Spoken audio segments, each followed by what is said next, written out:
Міне алдарыңызда домбыраны ең оңай тәсілмен үйрену жолы. Яғни мына сандарды тек домбыраның пернесінен басып отырасыздар. 3, 2, 5, 3, 0 болса баспайсыздар. Мынау қағыс төменге, мынау жоғарыға деген белгі. Астында сөзі бірге айтуға дайын тұр.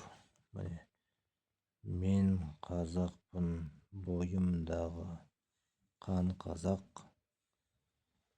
Әрі қарай, мен қазақпын, тек сандарды басып отырасыздар. 8 болса 8-ші пернеге барасыздар, 7 болса 7-ші пернеге. Барлығы дайын тұр. Домбыра тартам десеңіздер, оңай тәсілмен осындай сызба беріледі.